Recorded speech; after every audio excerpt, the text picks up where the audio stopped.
Five down, one to go, fellas, and we are now for our second trip to World of New Order. New Order, that's right. In the embers of Joy Division. So Yes. what do So you think? New Order's Low Life comes in at number 94 in the 1980s on Best Ever Albums, number 11 in 1985, number 619 of all time. It's New Order. Second highest rated 1983's Power, Corruption, and Lies, which we have covered in a previous full episode. And New Order is ranked number 129 of overall artist rankings in Best Ever Albums. And Low Life did not make Rolling Stone's list either. So, and I think, Josh, I think you have the first take of this. The biggest low life of all of us. So. Yeah. The lowest of the lives.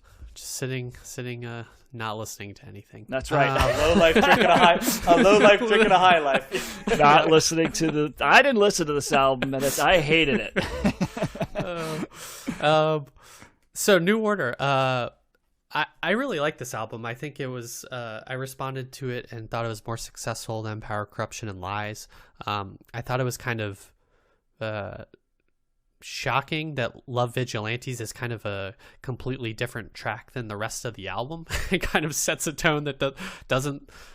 It's a really good song, and that's also in the montage this week. And but it just kind of a departure from Power, Corruption, and Lies, and then kind of the rest of this album. I thought, oh, they're getting away from the synth, and nope, it was just kind of a road stop from side step into something else before they get back to what they know.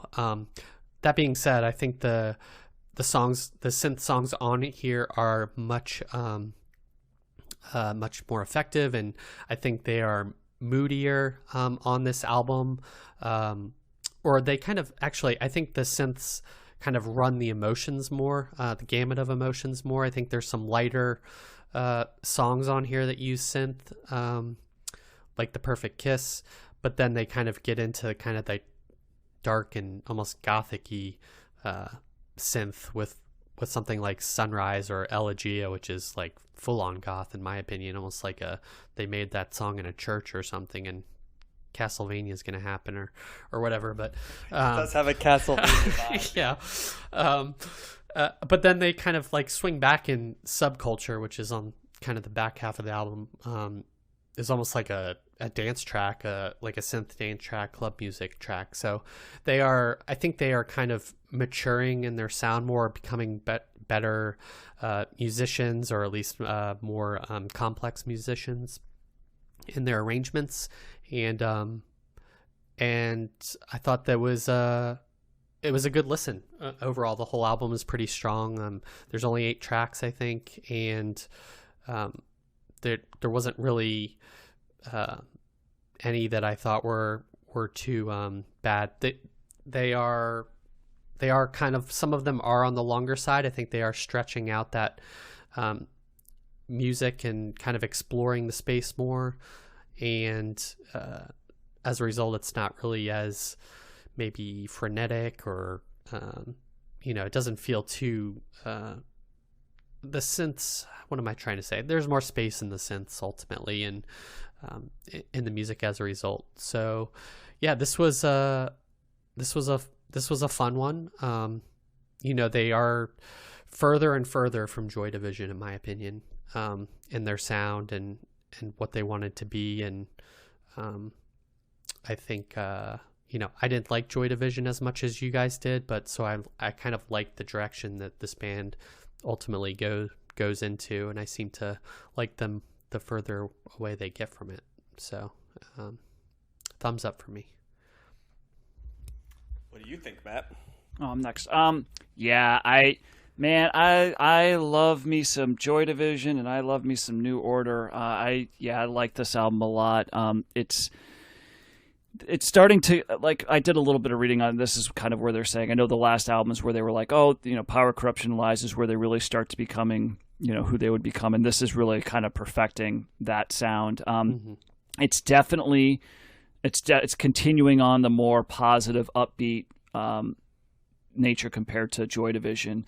And I've the first half of this album in particular, I really liked. I think it starts off really, really strong. Love Vigilantes is just a cool, like, it's a cool opening track. Sunrise is a great track as well. I mean, these are songs that New Order is really doing what they became really specially known for, which is that combination of doing a dance song with still in rock elements, and that's kind of cemented by Peter Hook's bass playing, which, a lot of these songs, it sounds like, like the melody that's being played, it sounds like, oh, that's a guitar, but it's actually just a bass being played very high up on the fret, very higher placed bass notes.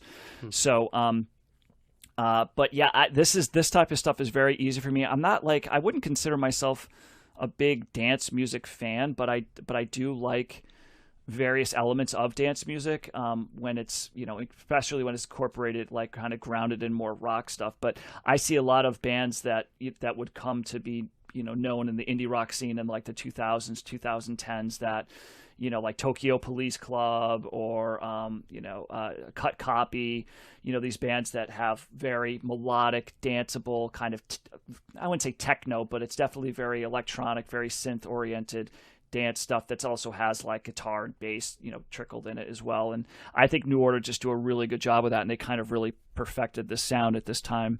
I think the second side is still pretty strong. I'm not as into that as I was the first side. But I think it's kind of cool how Elegia is kind of tones it down. That's a total instrumental, kind of very moody. That's got more of the moody sound to it. It's also, oddly enough, it's the most listened to track on Spotify, which I was kind of surprised to see. I thought that there would have been much other front runners for that, but it's all those goth kids, man.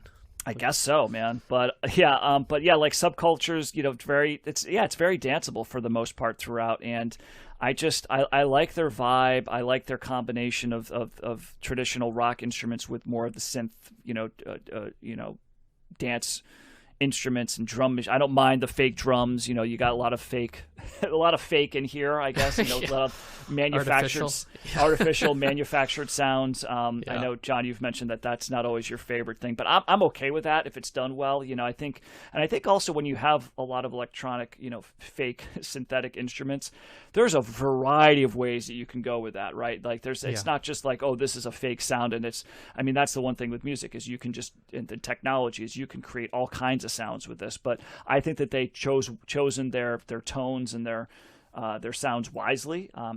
This is a very upbeat, pleasing record, and I really liked it. So, and I didn't know any of these songs. New Order's another of those bands that a lot of the songs are going to be on that. They were released as singles, and they're going to be on the compilation album. So this was a new listen for me, and the more I listened to it, the more I liked it. So I'm a thumbs up on this.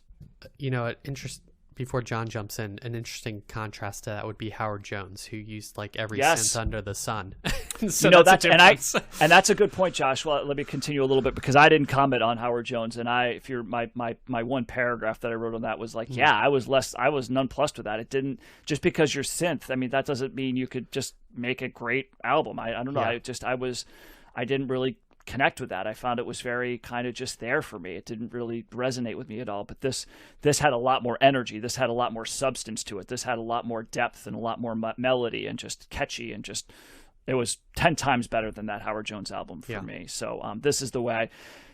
In some ways, this is, if you're thinking about 80s synth rock and pop and dance music, I don't know if you're going to get much better than this for me, and just that and that particular genre or style of 80s rock or whatever. So this is cream of the crop, I think, for me. Okay. I've kind of realized that I have like a love-hate relationship with synths, and there's always going to be a little bit of barrier to me with synths. I can appreciate music with synths, but I think my prenatal. Well, you love Kraftwerk, so you can't. Well, that's kind of what I'm getting. Well, that's there's some Kraftwerk stuff going on here too, right? Yeah. I think my first thought is if a synth comes in, it doesn't come easy for me to connect with it. But that doesn't mean that I can't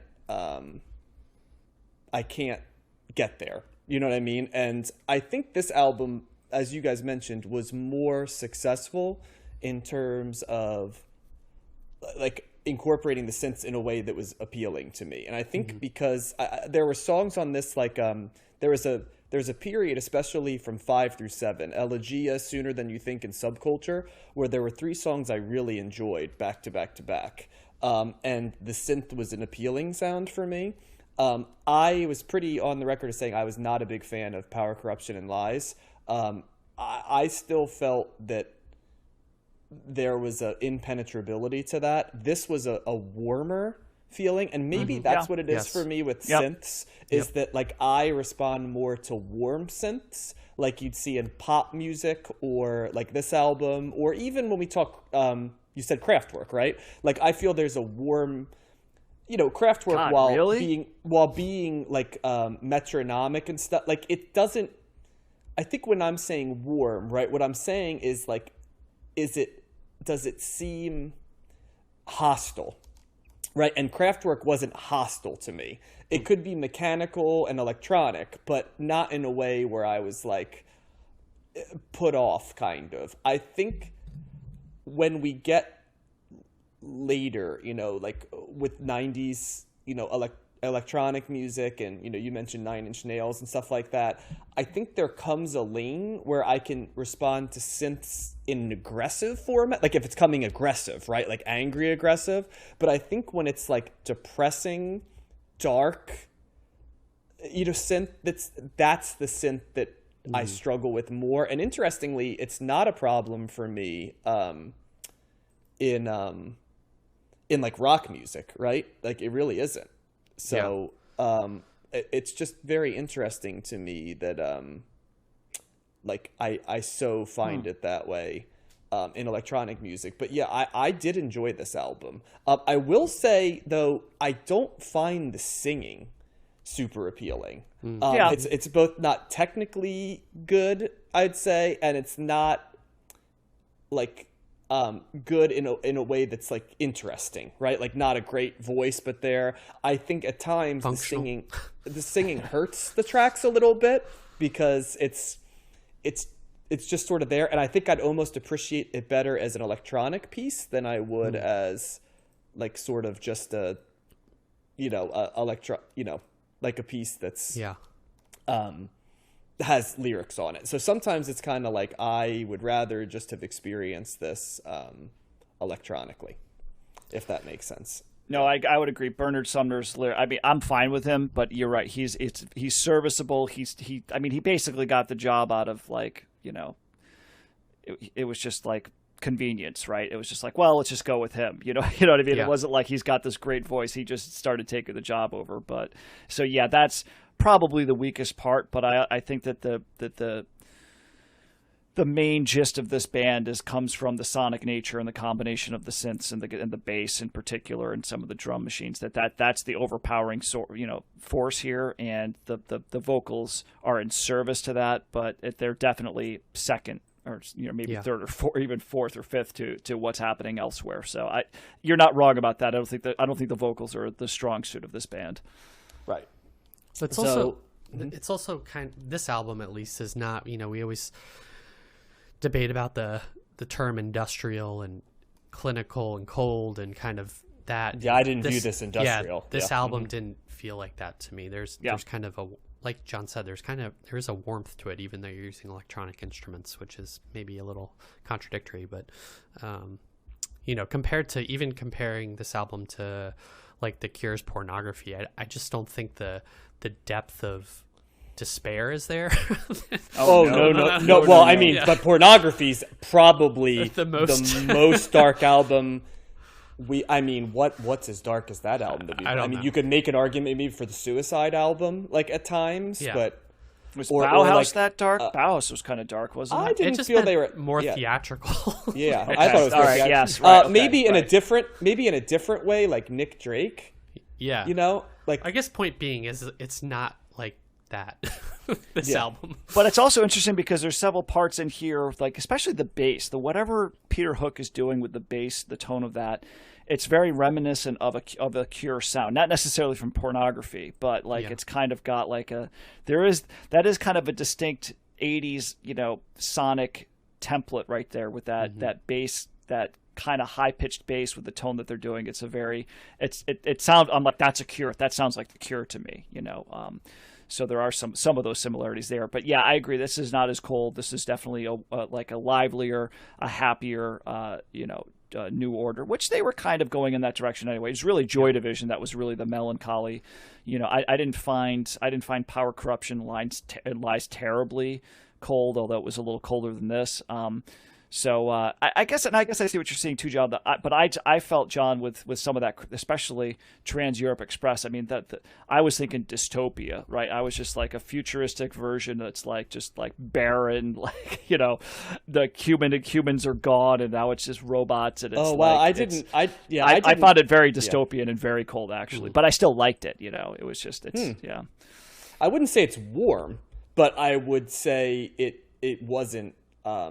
And maybe it even was like ominous at times, like but it wasn't like it wasn't like in your face. It was more sort of like I'm not doing a very good job. Was it subtle? Yeah, it didn't it didn't kind of aggressively confront me, I guess. I think it more was just sort of like informational than aggressive. If that does that at all, maybe it doesn't make sense, but that's at least how I was processing it. So I think it makes sense. Yeah. So tell it to our robot overlords when they take over. Exactly. Oh damn. Yeah. So I mean, it sounds like, are we all thumbs up on that? Do you think?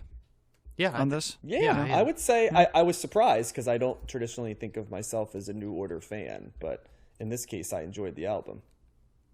Yeah, do we have any more New Order? We do. I was just looking at that. We are covering 1989's Technique. Yep. So we are going to do, and I don't think we're doing New Order beyond that, unless, are we doing any 90s New Order? I doubt it. We still have to do the 90s list. They really aren't much around anymore in the 90s. Well, right? they come back. No, they come back with Republic, and they had a couple of songs off of that actually maybe one of their biggest charting songs in the U.S. was on that.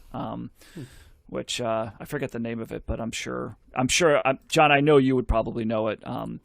If it's like Blue Monday. It's called Regret. It's called Regret. It's the first track off yes, of. Yes, I know that. Yeah, it's got a pretty distinct guitar sound. It's got another great bass line, and it's got a great chorus. No, it's a really good song. I don't know much about the album, but I know that that's a really good song. So, because we haven't. What haven't we gotten to? Spooky. We haven't gotten to like Bizarre Love Triangle yet, which is a song I know, right? I don't think that's not on an album though. That's that's that's true. Yeah. That's on Substance, and that's what I said when we covered them. No, it's Substance. on the next one actually. Which on Technique? Brotherhood, which is the album after this. Okay. Bizarre Love Triangle's on that. I think that's the only song that I'm at least familiar with, but I think, Matt, you may be right, and like when I hear Regret, I get the feeling that like I might know it, when I hear it. So I'll take a listen when we're off air. Yeah, you also know True Faith. I bet you know that song. That's on. Yeah, that's but on didn't Substance. we cover that already? Or is that no? It's on Substance. Okay. It's not. No. Okay. So that Substance compilation album is in the top 100. It's like 96 in the 1980s on best ever albums, but it's and Republic is like 1100 in the 1990s. So I don't think. Oh gosh, yes, I absolutely no Regret. By the way, see, Matt. there you go. Right. Yeah. See, New Order's one of those bands that like you hear the song like that's New Order. Oh, okay. Like they kind of creep up on you like that. I think that their songs are definitely out there in the ether in some way, shape, or form. Well, they're like. They're similar to like Depeche Mode that way, right? Yeah, like right. I can't. I keep saying like, when are these bands gonna come that like I think of as the '80s, right? And they've been slowly dripping in, and like Depeche Mode is certainly one of those where I'm like, when does? Yeah, we got to get to them, right? Violators, I think in the '90s, right? If I remember correctly. Ooh, I think you're right about that. Yeah, like 1991 or something like that. But there's a lot before they get there, so it's interesting because we're trending to some of those bands that I think of as like, I don't know. I don't think we cover like Erasure, but that's another one that I feel like has a lot of stuff. Yeah, Violators 1990. Music for the Masses is 87, so we're probably going to cover that. We're getting there, yeah. Mm-hmm. So slowly but surely, we're getting to some of these like forerunner electronic bands, and then obviously in the 90s, it's going to be inescapable because like there's going to be at least, I would say, 10 to 15% of the top 100 on best ever albums that probably will fall in the electronic lane, wouldn't you say? Gosh, I mean, it's really just starting to branch out so much. You know what I mean? Being covered. So, but yeah, it's becoming much more popular and much more. Toward the I would forefront. assume we'd cover like Chemical Brothers and Massive Attack and Nine Inch Yep. Nails, and I Yep. mean, there's and we won't cover other bands that I think of as maybe Tricky we'll cover, but then there's other, Prodigy and stuff. These are all like big bands, that. Portishead. Yeah, I mean that's like, of course, an interesting lane in its own right? Trip hop and what is that Soundtrack genre? to snowboarding games that I played in on PlayStation 2. We're gonna cover that record. We have plenty of time to get there, and